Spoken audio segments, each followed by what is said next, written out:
Welcome to the Amalgamation Chamber raid guide for normal and heroic difficulty. For this fight, you'll want 2 tanks, 4 to 5 healers, and a minimum of 13 DPS. This fight has 2 phases. Phase 1, you'll face 2 elementals, and phase 2, you'll face the Giga Chad elemental. For phase 1, you will have a fire boy called Woltania that applies a stacking dot called Blazing Heat, and a void boy called Crossgoth that applies a stacking dot called Corrupting Shadow. This fight works similarly to 4 horsemen in Nex and the cute doggos in Taurus.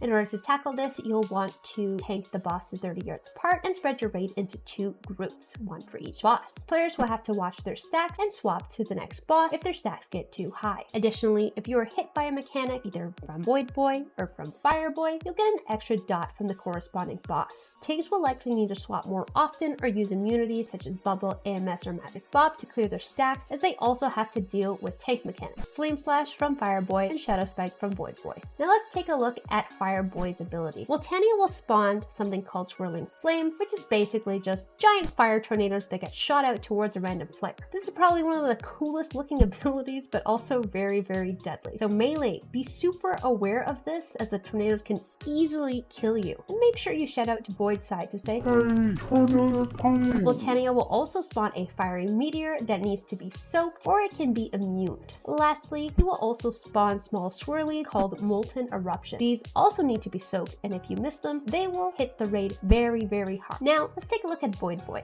Crossgoth will target a random player with Coalescing Void that is kind of like a suction bomb thingy. Make sure you are running away from the bomb, as the damage does drop off as you are further away. Ranged players can also bait this away from the raid. It's a good idea to set up your bait groups. The Void Boy will also mark people with Umbral Detonation, which after 6 seconds explodes and leaves behind a puddle. Basically, get these out of the raid so you don't have puddles all over your boss room. On Heroic, Void Boy will also spawn several orbs called Shadow Convergence. These orbs are sucked towards the boss, so just dodge them or get the tank to move the boss for an easy dodge. Once either of the elementals hit 50%, you will enter phase 2. It is important to get both bosses to around 50% at the same time, as their health pools will merge to create the HP of the Giga Chad elemental Molgoth and have like a little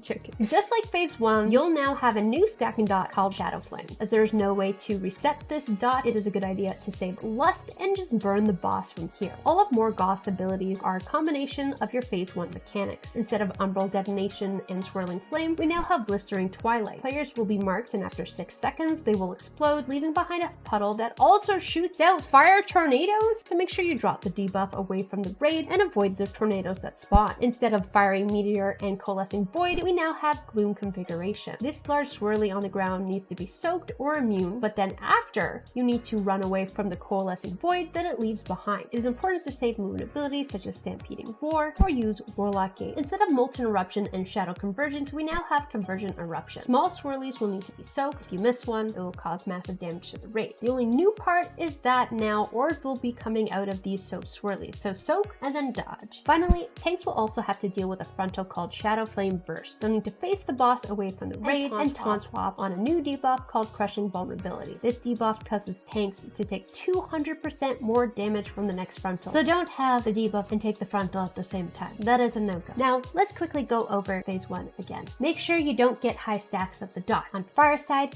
dodge the tornado, soak the meteor, and soak the little tiny swirlies. On Void side, make sure the range bait the Coalescing Void and run away from it. Drop Umbral Detonations away from the raid and avoid the Shadow Convergence orb. For phase 2, make sure you drop Blistering Twilight pools away from the raid and dodge the tornadoes that come out of them. Make sure you also soak Gloom Configuration and run away from the Coalescing Void left behind, and soak the Convergent Eruptions and dodge the orbs that come out of them. Lastly, tanks need to make sure to taunt swap on Crushing Vulnerability and face the frontal away from the raid. And there you have it! Good luck!